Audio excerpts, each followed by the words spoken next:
Welcome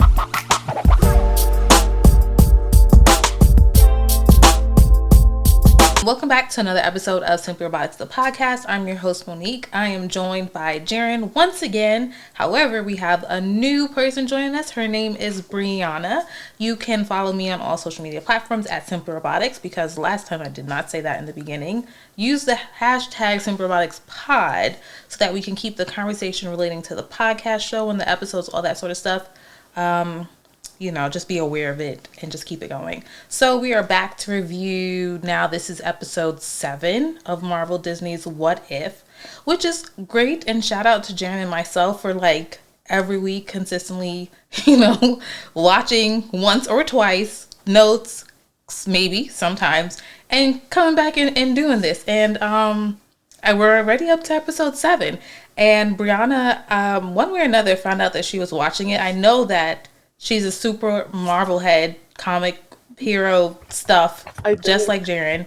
And do you read the comics too, right? Yeah. Mm-hmm. Great. So this is perfect because I don't. And J'Aaron reads the comics. So I think you guys would really enjoy each other. So episode 7 was what if Thor was an only child, basically? Right? Yeah. And I feel like they should have retitled this episode. It should have been Give Loki His Flowers, because without Loki, Thor is basic. He's so basic without Loki. Yeah. Even okay. Because that was my whole irritation was Thor anyway. A wild child who doesn't pay attention to the rules and was rebellious and just wanted to party. What was the change? Nothing changed. The change was they literally removed Loki from... Because I guess Thor was reckless and he would do a lot of stuff, but Loki was kind of like his guardrails, because he wouldn't go so far off the deep end, because he knew he had to kind of keep a close eye on his brother, because his brother literally got people killed. So he would be like, I'm a party, but I'm gonna still keep my eye on the kingdom and stuff and make sure things don't go too far off the mark. But I believe the Watcher was hinting at basically without Loki, Thor essentially doesn't really get his moral compass, because he's just, He was a man-child.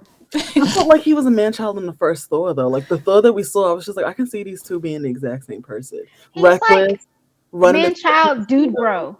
Mm-hmm. Yeah. So the episode starts... I don't remember how it starts. Can we touch on this real quick? Yes. The Watcher wasn't watching this episode. Yeah, I don't blame him. He wasn't watching either. Don't blame him. Watching. Nobody was watching. Because, when every episode starts, it's usually they show the galaxy and then they zoom in or whatever universe they're in, and you always see him in the stars. He wasn't there. He was in the beginning, but he didn't appear again until the end, where usually we've been seeing him kind of, here and there throughout, what you're saying. Usually there's a shot of them going somewhere, or there's some type of transition, and he's there just kind of watching it all unfold. He wasn't there. No. There was one point where he peeked over France and was like, okay, and then went on whatever he was doing. He literally turned away. We've never seen him do that. Because would you rather watch this? Would you rather watch Doctor Strange destroy his own universe? Literally watch any other timeline in this moment, because this was So I don't really remember. Oh, I think it's just showing that how Thor being an only person, that's how it starts off, that he doesn't kind of become who we've seen him be in the movies. Right. So he's dude bro, partying. He's supposed to be studying and learning and all sorts of stuff like that. And when his father passes, the mom decides she's gonna go to visit her sister, whatever. She wastes no time dipping, and Thor was you know what, I'm gonna go to Asgard and I'm gonna throw a massive party non-stop. And we do see the two women, I don't know their names, I don't remember anything about Thor really, from the Thor movies. So the one quirky intern girl, Darcy. I love Darcy. I actually really, really like her character. And then the other woman, Jane? Yeah, maybe something similar to that. Jane. And the one that Thor ends up, that Thor ends up really enjoying. So, so they're scouting for alien presence. they see like this beam coming. They're like, the last time a beam like this came, and not came to Earth slash Asgard, came to whatever Midgard, I think it's called. That's what Earth is, right? Yeah. Midgard. So the last time some sort of alien presence like this touched the planet, it destroyed the planet. So they're trying to warn Shield, all this sort of stuff. Shield is like, you guys are always, doing whatever with this alien nonsense. 2 things. Eric Selvig, the other scientist that was actually in the Thor movie, wasn't in this for some reason. Correct. And then 2, she knows about S.H.I.E.L.D. in this universe, whereas in the movie, she didn't know what S.H.I.E.L.D. was. Like, her first time hearing about S.H.I.E.L.D. was when she first met Coulson. Right. So I thought it was interesting that she already knew who S.H.I.E.L.D. was, and she was, like, fussing with the call center. And they was like, girl, bye. Maybe it's because Thor did definitely blow up another planet, like, traveling, and that's what, like, sparked her radar. And that's why she knows about S.H.I.E.L.D. because she reported it before. Or she reported it to someone who reported it to S.H.I.E.L.D. before. So that's how she got on the radar. Yeah, it's evident that they have like an established relationship, her and S.H.I.E.L.D.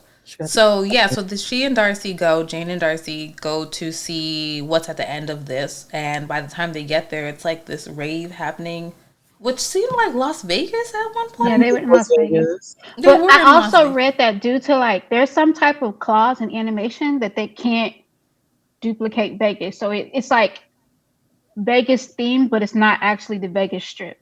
Like there's some copyright infringement that they can't actually copy the Las Vegas Strip. Okay. That's fair. So Jane and Thor kind of like have this like lock eyes romantic moment that's kind of like weird and unnecessary. We see a lot of the people from Guardians of the Galaxy are there, right? There were a lot of cameos. Cameos, yeah. This episode was mostly cameos. Yeah, then there was the alien people from Captain Marvel were there too. Skrulls. Mm-hmm. And Thor was like making them all change into him. Mm-hmm. He's that and I was just like, okay. Yeah, and I was like, J'Aaron had texted me right before I watched the episode, and she was like, meh. And then like 10 minutes in, I was like, oh, girl, I completely understand why you said that. I completely understand. So we fast forward a bit, and Jane is just telling Thor, like, he has to go. Like, he can't do this to Earth or whatever. And Thor's like, relax, we're just having, like, a party. And she ends up partying with them. Jane and Darcy.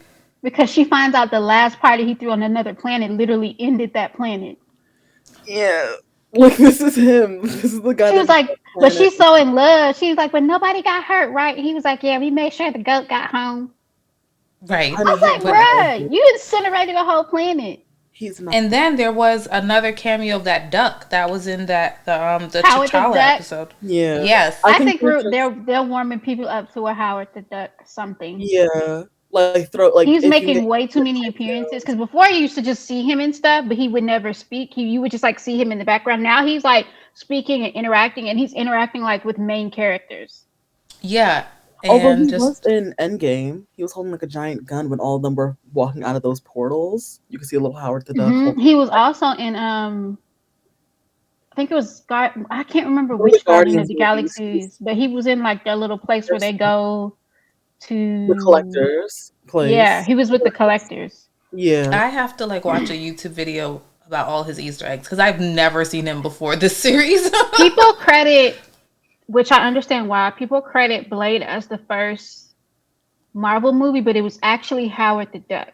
But it was so bad that nobody like talks about it. Yeah, let's just forget about it. Because this was back when they used to do like instead of doing CGI and stuff, they would put people in suits. So think like the original Ninja Turtles, like the live action Ninja Turtles. I love those movies though. They did a Howard the Duck version, but Howard the Duck looked terrifying. You should go look it up. I believe it. I'll look it up in the morning though. Nobody like pays attention to it. So we just start with Blade.